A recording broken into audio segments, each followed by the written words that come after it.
Yo, it's Kyle here with more AC content, and I'm going to be sharing my thoughts on the Wrath of the Druids story. So a spoiler review if you like.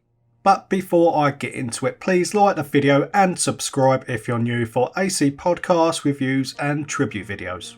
Thank you. So first things first, I just want to say that I wasn't happy with the first DLC being more of a fantasy orientated one.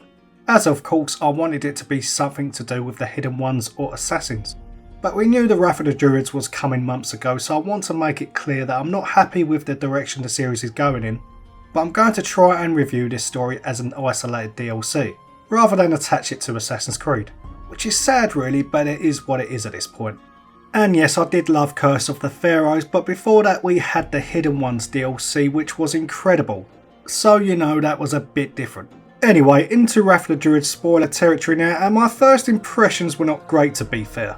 Yes, Azar seemed like a kinda cool character who you meet at first in Ravensfall, but once you arrive in Ireland the story seemed a bit underwhelming. So when arriving in Ireland you meet Barith, who is somehow your cousin and the King of Dublin, even though I can't find any mention of him in the main game.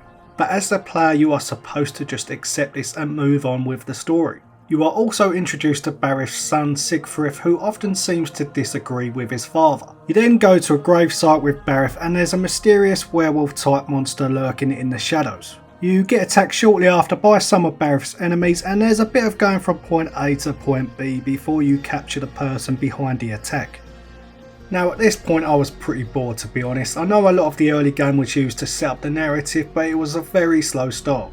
The moment that sparked my intrigue for the story though was the introduction of Keira. Right away she had the Irish charm about her, I wanted to know more, and she seemed like the sort of character that's shrouded in mystery. And then she sang in Tara by the sacred stone for King Flun's coronation.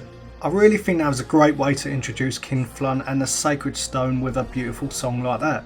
So at this point I was curious about Keira, King Flun and the sacred stone, so it is all starting to get a bit interesting. And I as the player thought the Sacred Stone was Isu related, but as the DLC is supposed to be set during the main game, Eivor doesn't really at all. You then help King Flun get a sacred book back for the Abbot Owen, who doesn't like pagans at all it seems. And I thought that Owen was a bit of a dick at the time, but I didn't really suspect him of anything. The narrative then pushes the political side of Ireland a bit and introduces the children of Danu. A druid called Deirdre helps with this, who I was also very intrigued about. So I must admit I was pretty engaged with the story while hunting down the children of Danu, and more so than the Order of the Ancients in the main game. And the first ritual where you tell the werewolf or Pucker was so cool and immersive. It kinda reminded me of some of the moments in the Viking series where there are sacrifices. And I'm not going to get too much into why there's a werewolf there, the drugs, the fog or whatever. Like, it is what it is at this point, so I'm going to move on from that. And once you kill the Cursed, she reveals that Keira used to be one of the children of Danu, which kinda made sense. And when at the waterfall, Keira explains some of her past with the Danu. This scene actually has the only mention of the Isu in the DLC when Keira says, "An ancient fable of a people long lost."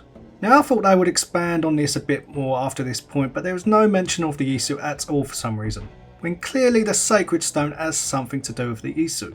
And I know I said earlier that I was going to treat this DLC as an isolated DLC, but I think a lot of AC fans who crave that Isu lore would have been disappointed that the Sacred Stone wasn't more at the forefront of the game, and the fact that the Isu were hardly mentioned, especially when there are zero Hidden One or Assassin elements. But hey, this is where the series is at. And of course the story continues and your cousin passes in a battle. I mean, who really cares, he didn't exist before the DLC, right? But he dies like a true Viking, and it propels his son Sigfrith to take lead of Dublin and attack the Abbot's stronghold, who is revealed to be the leader of the children of the Danu. Once Owen is dealt with, there is a meeting with all the kings of Ireland. They all believe that the Druids should be dealt with to stop the church from being eaten from within again. Keira clearly disagrees due to her heritage and storms off. Eivor tries to speak with her but is met with a smoke bomb. And then the Sacred Stone is activated, a stone that can be used to control people and Keira herself, as she vows to protect her people. It's clearly an Isu device at this point, and after Eivor defeats Keira, she explains that she was the last who could activate it. So I'm guessing she has some Isu blood in her.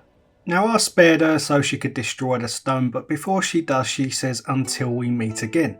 Now that could open a ton of possibilities, or it could just mean nothing, or it could be a tease, who knows. But it is odd that the Isu were basically never mentioned. Now that could be because there has been some confusion around the dates of these events in Ireland, and the fact that you can play the DLC after just completing the first couple of arcs in England. Now this is the issue with not having a full linear story. It creates unnecessary confusion.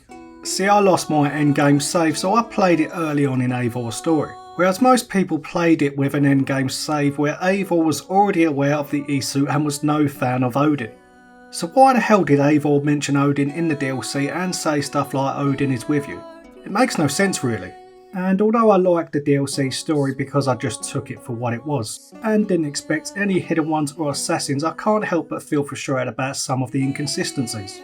The DLC doesn't continue Eivor's story and she or he doesn't really develop as a character. Instead we are trying to figure out the exact point this story actually happened, which again is very frustrating. That said though, the story did resonate with me somewhat. I loved Keira as a character and I found the druid elements pretty compelling. So overall I would say it's worth playing, but the inconsistencies mainly due to the full game not being linear let it down a bit. And I hope Ubisoft take note and make future AC games with more of a structure. One can hope, but hey, let me know what you think about the Wrath of the Druids in the comments. I'm very interested in people's thoughts on this, and yeah, I hope you enjoyed the video. Like, subscribe, and see you soon.